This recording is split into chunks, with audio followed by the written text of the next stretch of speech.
नमस्कार दोस्तों, महाभारत के पात्रों की श्रृंखला में आज हम बात कर रहे हैं महाभारत के प्रमुख पात्र महान धनुर्धारी सूत पुत्र कर्ण के जीवन परिचय के विषय में। दोस्तों, महान धनुर्धारी सूत पुत्र कर्ण के जीवन परिचय का यह 5वां भाग है। अगर आपने इसके पहले के सभी भाग अभी तक नहीं देखे हैं तो कृपा कर पहले आप उन भागों को देखिएगा, जिससे आपको सूत पुत्र कर्ण के जीवन परिचय को समझने में ज्यादा आसानी होगी। दोस्तों, पहले भाग में हमने जाना कर्ण के जन्म के विषय में। दूसरे भाग में हमने जाना कर्ण के एक सूर्य पुत्र से एक सूत पुत्र होने के सफर के विषय में। और तीसरे भाग में हमने जाना कि कर्ण को किस प्रकार एक सूत पुत्र कहकर हमेशा उनका अपमान किया गया। और चौथे भाग में हमने जाना कि कर्ण ने आखिर हस्तिनापुर का त्याग क्यों किया था और उन्होंने हस्तिनापुर त्यागते समय क्या प्रतिज्ञा ली थी। और आज हम इस कहानी को आगे बढ़ाते हैं और जानते हैं कि गुरु द्रोणाचार्य ने कर्ण को आखिर अपने शिष्य के रूप में स्वीकार क्यों नहीं किया था। तो चलिए शुरू करते हैं। जैसे कि हमने पिछले भाग में बताया है कि कर्ण हस्तिनापुर का त्याग करके स्वयं के लिए एक गुरु की खोज में निकल पड़ते हैं। अस्त्रों का ज्ञान देने के लिए उन दिनों सबसे प्रचलित गुरु थे गुरु द्रोणाचार्य। गुरु द्रोणाचार्य से शिक्षित सभी शिष्य एक श्रेष्ठ योद्धा बनकर ही निकलते थे। उस समय गुरु द्रोणाचार्य हस्तिनापुर के सभी राजकुमार, पांडव और कौरवों को शिक्षित कर रहे थे। इसलिए अब कर्ण गुरु द्रोणाचार्य के पास जाने का विचार करते हैं। एक दिन की बात है, गुरु द्रोणाचार्य अपने शिष्यों को लक्ष्य भेदने का परीक्षण दे रहे थे, पर उनका एक भी शिष्य लक्ष्य भेद नहीं पा रहा था कि अचानक वहां कर्ण आ जाते हैं और अपने लकड़ी से बने धनुष बाण से लक्ष्य भेदने में सफल हो जाते हैं। ये देखकर गुरु द्रोणाचार्य कर्ण के पास आते हैं और उनसे कहते हैं, अद्भुत पुत्र, तुम्हारा प्रदर्शन प्रशंसा योग्य है। हम तुम्हारे प्रदर्शन से अत्यंत प्रभावित हुए। कौन हो तुम पुत्र और यहाँ किस उद्देश्य से आए हो? फिर कर्ण गुरु द्रोणाचार्य को प्रणाम करते हैं और उनसे अनुरोध करते हैं कि वो उनको अपने शिष्य के रूप में स्वीकार कर ले, वह उनको धनुर्विद्या प्रदान करे ताकि वो भविष्य में एक श्रेष्ठ धनुर्धारी बन सके।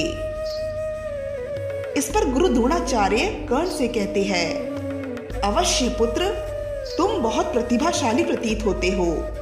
मैं तुम्हें अवश्य धनुर्विद्या का ज्ञान दूंगा, पर ये तो बताओ कि तुम हो कौन? अपना परिचय दो। अपने पिता, अपनी जाति व कुल के विषय में बताओ। गुरु द्रोणाचार्य द्वारा कर्ण से उनका परिचय अथवा उनकी जाति के विषय में पूछे जाने पर कर्ण उनको सब कुछ सच सच बता देते हैं और कहते हैं, हे गुरुदेव, मैं हस्तिनापुर के सेना अध्यक्ष पितामह भीष्म के सारथी अधिरथ का पुत्र कर्ण हूँ।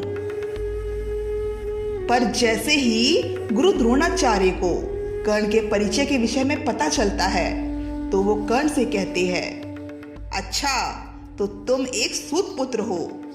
एक सूत पुत्र होकर तुमने धनुष बाण को स्पर्श करने की चेष्टा कैसे की?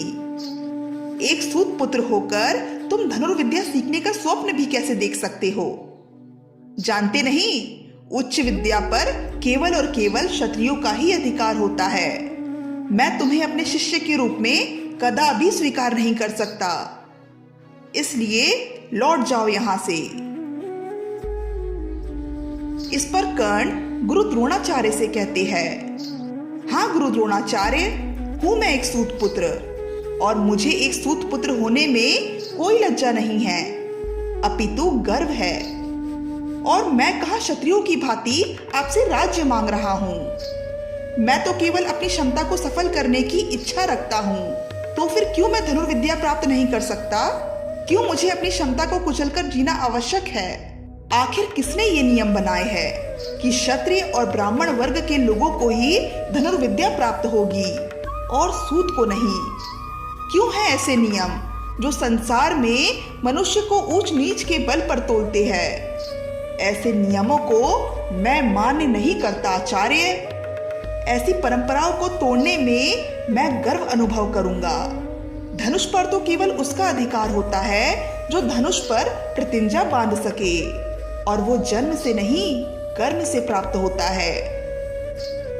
कर्ण के कठोर वचन सुनकर क्रोधित हुए गुरु द्रोणाचार्य कर्ण से कहते हैं, कर्ण, तुम व्यर्थ ही मेरा और अपना समय नष्ट कर रहे हो। अंतिम चेतावनी देता हूं, चले जाओ यहां से। गुरु द्रोणाचार्य केवल और केवल राज परिवार के राजकुमारों और ब्राह्मणों को ही शिक्षित किया करते थे, और उस समय वहां हस्तिनापुर के सभी राजकुमार अर्थात कौरव और पांडव भी अपनी शिक्षा पूर्ण कर रहे थे। एक सूत पुत्र होने के बावजूद एक धनुर्धारी बनने का स्वप्न देखने के कारण गुरु द्रोणाचार्य कर्ण का बहुत तिरस्कार करते हैं और उनको वापस लौटने को कह देते हैं। इस पर कर्ण गुरु द्रोणाचार्य से कहते हैं, हे गुरु द्रोणाचार्य, आपको मुझे शिक्षा नहीं देनी है तो मत दीजिए, पर आपको ये कहने का अधिकार किसने दिया कि मैं एक धनुर्धारी बनने का स्वप्न नहीं देख सकता? आप एक गुरु है और गुरु का कार्य होता है शिक्षा देना, पर आप तो किसी को शिक्षा देने में भी जात पात का भेद करते हैं। आप क्या मुझे अपना शिष्य बनने से अस्वीकार करेंगे? मैं खुद आपको अपना गुरु मानने से अस्वीकार करता हूँ।